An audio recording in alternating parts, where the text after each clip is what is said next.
Some encounters change everything. There are moments when time stands still, when your eyes meet someone's, and your heart recognizes something deeper than reason can explain.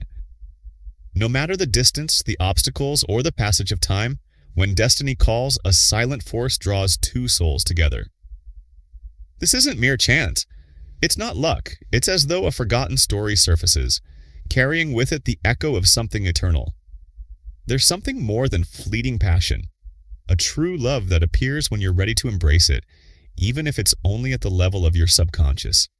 This script invites you to dive into that profound call, where invisible threads of the unconscious weave paths of reunion, transformation, and surrender. Prepare for a journey in which love is more than just an emotion. It's destiny. It's a mirror. It's an awakening. Leave a comment saying, "I believe in the power of true reunion." When we speak of true love as an inevitable force, guided by destiny, we enter the realm of Carl Jung's analytical psychology. For Jung, significant encounters aren't mere coincidences.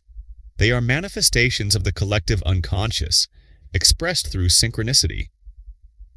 These events, though lacking an obvious cause and effect connection, carry deep meaning for those who experience them.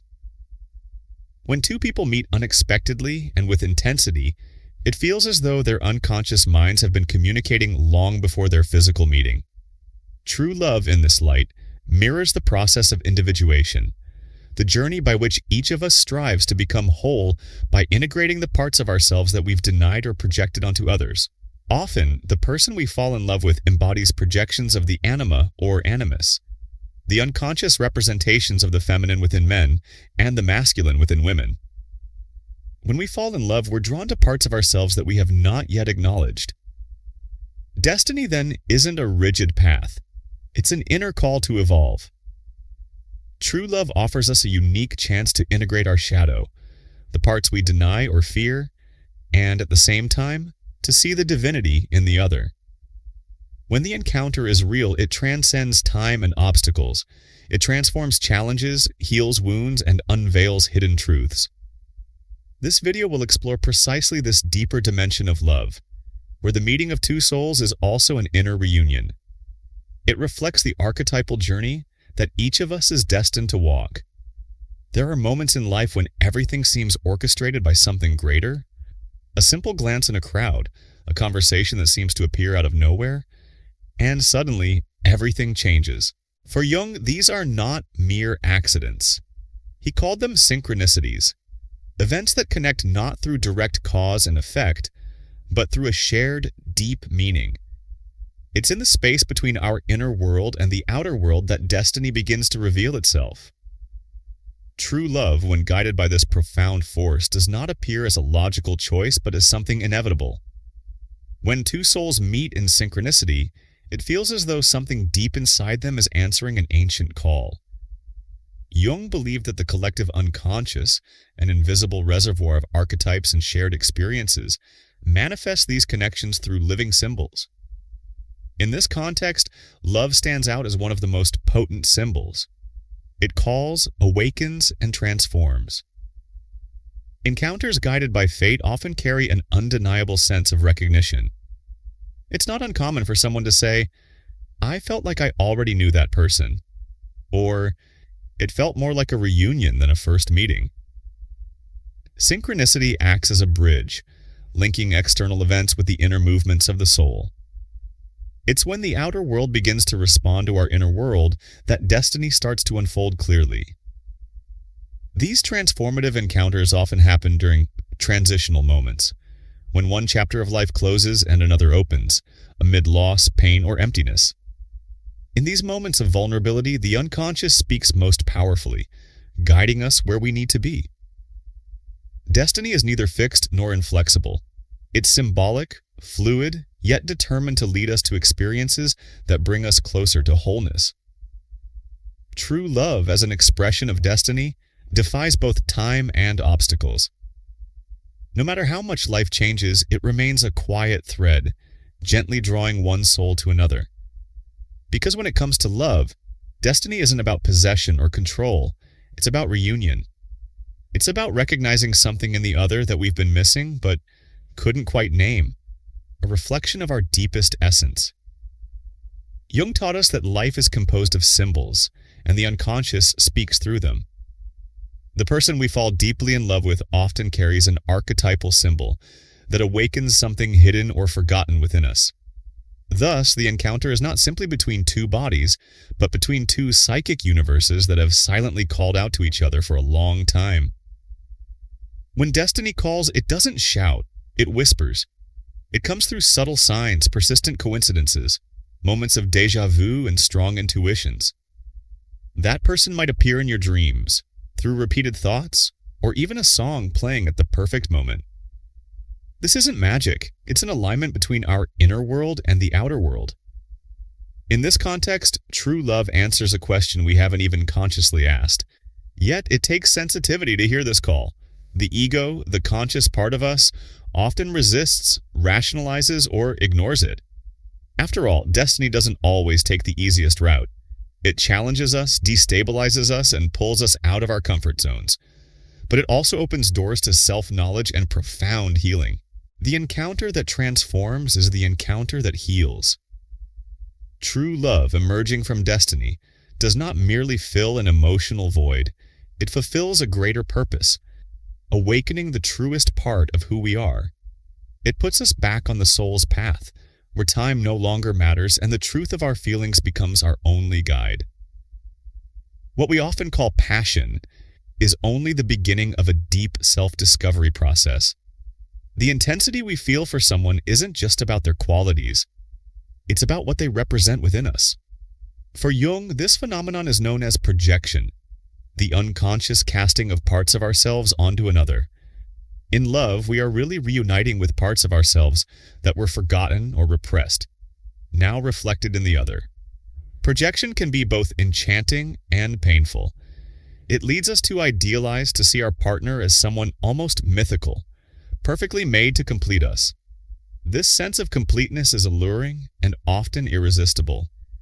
Yet, as time passes, the projections begin to dissolve, revealing the real person standing before us. And this is the moment when true love begins to bloom, provided we can see them for who they really are. Synchronicity serves as a bridge between realms, connecting external events with the inner workings of our soul. It is in the moment when the outer world begins to reflect our inner world that destiny starts to reveal itself. These transformative encounters often unfold during pivotal transitions, when one chapter of life closes and another beckons on the horizon, amidst loss, change, or emotional emptiness. It is within these spaces of silence and vulnerability that the unconscious exerts its most powerful influence, guiding us toward where we truly need to be. Destiny is neither rigid nor fixed. It is symbolic and fluid, yet with an unmistakable intention to place us before experiences that will lead us toward wholeness. True love, as an expression of destiny, transcends both time and obstacles. No matter how many years pass or how much life shifts, it remains an invisible thread that gently pulls the soul toward the other. Because when it comes to love, destiny is not about possession or control. It is about reunion. It's about recognizing in the other something we were missing but could never quite name, a reflection of our deepest essence. Jung also tells us that life is made of symbols, and that the unconscious speaks through them. The person we fall deeply in love with often carries an archetypal symbol that stirs something long forgotten or hidden within us. The encounter is not simply between two individuals or two stories. It is the meeting of two psychic universes that have been calling to each other, perhaps for lifetimes. It is the return of a primordial image, one that might stretch back beyond this existence, from past lives or from the deepest recesses of the psyche. When destiny calls, it does not shout, it whispers. It comes through subtle signs, persistent coincidences, déjà vu, and strong intuitions. That person might appear in your dreams, in repetitive thoughts, or even through a song that plays at just the right moment. This is not magic. It is the alignment between our inner world and the world around us. In this space, true love answers a question we might not even have consciously asked. It takes sensitivity to hear that call. Often the ego, the conscious part of us, tries to resist, rationalize, or ignore it. After all, destiny doesn't always follow the easiest path. It challenges us, destabilizes us, and pulls us out of our comfort zone. Yet, in doing so, it opens doors to self-knowledge and deep healing. The encounter that transforms is also the one that heals. True love, born from destiny, does not come merely to fill an emotional void. It arrives with a higher purpose, to awaken the truest part of who we are. It sets us back on the soul's path, where time no longer holds meaning, and the truth of our feelings becomes our only guide. What we often call passion is simply the beginning of a profound process of self-discovery. The intensity we feel for someone is not just about their qualities, it is about what they represent within us. For Carl Jung, this phenomenon is called projection, a psychic process where we cast unconscious aspects of our own soul onto another person. When we fall in love, we are, in fact, reuniting with parts of ourselves that were long forgotten or repressed, now reflected back at us through the other. Projection can be both enchanting and destructive. It leads us to idealize, to see our partner as someone almost mythical, perfectly made to complete us. This sense of completeness is seductive and often irresistible. But as time passes, these projected images begin to dissolve, revealing the true human being behind the mirror. This is the moment when true love begins to have the space to grow, provided we recognize what has always been ours. Jung introduced the concepts of anima and animus to describe these inner projections we place onto others. The anima represents the feminine aspect within a man, and the animus represents the masculine within a woman. These figures are not just psychological archetypes. They shape our fantasies, desires, and deepest expectations in love. Expectations, fantasies, and our deepest desires in love create a magnetic pull when we meet someone who embodies these inner images. It's as if an invisible force guides us toward them, drawing us with an almost mystical urgency.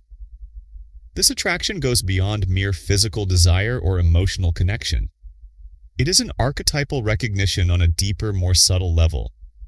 In this stage, love becomes more than just an emotion. It becomes a rite of passage. It places us before the other as though gazing into a mirror. Every gesture, every reaction, every silence reflects something about ourselves. In that reflection, we begin to see ourselves more clearly. The qualities we admire in the other may be the very aspects of ourselves we have yet to fully embrace or develop. Likewise, the things that irritate or wound us often point to parts of our shadow. The hidden aspects of our psyche that we've repressed yet still influence our choices and behaviors. This is where the journey of individuation, the core of Jungian psychology, begins. It is the process of integrating these fragmented parts of ourselves, those hidden or denied parts that call out for recognition. When love is genuine, it creates fertile ground for this integration. It draws us out of our comfort zones, challenges our certainties, and compels us to look inward. This is not a love that is easy or simple, it is a love that is real. It does not shy away from revealing uncomfortable truths, challenging us or transforming us. The moment we realize that the idealized image we projected onto the other no longer aligns with reality, it can be painful. Feelings of frustration, disappointment, or even anger often arise. But this stage, as difficult as it may be, is crucial. The dissolution of the projection is the gateway to conscious love. True love begins when we stop loving the image we created in our minds and start loving the person standing before us, imperfections and all. It is here that love blossoms into something deeper and more profound. This is the kind of love that sees, embraces, and truly recognizes the other for who they are. Such a relationship becomes a space of mutual growth. The other is no longer an idealized figure, and they are a true companion on your journey. A partner who walks beside you, not ahead or behind. The relationship transforms into a living laboratory of the soul, where every conflict becomes an opportunity for self-awareness and consciousness expansion. The initial passion, with its intense symbolic power, doesn't fade away. It is transmuted into something more solid, rooted, and enduring. Thus, love stops being simply a destined encounter and becomes a path that demands courage, surrender, and above all, the willingness to see the other as they truly are. In this process, we are invited to see ourselves with greater honesty. Passion doesn't have to die, it merely changes form. When projections are integrated, what remains is a profound, conscious, and transformative bond. A love that doesn't just decorate life, but transforms it at its very core. No relationship of depth goes through life without facing its abysses. True love is not just composed of sweet moments and radiant encounters. It also challenges us to venture into the darker regions of our soul, both our own and that of our partner. It is within this invisible space where unhealed wounds, unrecognized traumas, and repressed impulses hide that Carl Jung's concept of the shadow emerges. The shadow represents everything we've had to repress in order to survive in the world. Our fears, anger, jealousy, resentment, and desires deemed unacceptable. In a loving relationship, these emotions can surface with surprising intensity. The closeness and vulnerability that come with love open us up, often making us feel exposed. Yet paradoxically, it is this very bond that allows us to see parts of ourselves that would remain hidden otherwise. The other becomes a mirror, not just for our beauty and light, but also for our wounds and vulnerabilities. Conflicts, misunderstandings, jealousy, and distrust are not signs of love's failure. They are invitations to deeper awareness. These moments are not failures of love. They are opportunities to confront our shadow. They are times when we are called to understand, embrace, and integrate the parts of ourselves that have been hidden in the dark. In this way, the relationship becomes a symbolic battleground, where the ego, with all its defenses and certainties, must make room for something greater. Transformation. Certainties and defenses must give way to something greater. Transformation. True love undergoes this trial, and it is not an easy one. When the other hurts or disappoints us, our initial reaction is often to defend ourselves or even attack. Yet, if we pause and look deeply, we may find that what bothers us most about the other is precisely what we reject within ourselves. The shadow, when projected onto our partner, can manifest in various forms: control, manipulation, disdain, or silence. Everything that hurts us in some way also reveals something essential about our inner world. In this process, the relationship becomes an alchemical furnace, a place where the ego is melted down, illusions are burned away, and our most primitive impulses are confronted. But it is also in this fire that love is purified. Love that stands firm against storms is not one that ignores conflicts, but one that dives into them with courage and truth. It recognizes that to love is also to endure the pain of growth, letting go of idealizations, accepting imperfections, and learning to see the other in their entirety. The journey of the shadow is a personal one, but a relationship can intensify this journey. It brings to the surface what might otherwise go unnoticed. By sharing this journey with someone, we create the opportunity to heal deep wounds, but this requires awareness and humility. It means taking responsibility for our own emotions without blaming the other, and viewing moments of crisis as opportunities for integration. Jung said that what we do not confront in our unconscious returns as destiny. In our relationships, this truth is evident. We repeat patterns, sabotage ourselves, and attract those who trigger exactly what we fear most. Yet, if we are willing to listen to the lessons that these repetitions offer, they transform into gateways of growth. Love ceases to be a prison and becomes liberation. It stops being a mere fantasy and turns into truth. It is at this point that the bond grows truly strong, not because of shared interests or good times, but because both partners have journeyed through chaos together. The love that survives the shadow is one that does not idealize but respects, one that does not expect perfection but offers presence, one that does not shy away from conflict but uses it as a springboard for growth. The challenges experienced in a relationship are not failures, they are stages. Each argument, every painful silence, every crisis is an opportunity to access something deeper within ourselves. When we truly see our partner with conscious eyes, love transforms into a healing force. It not only sustains the relationship, but sustains the soul.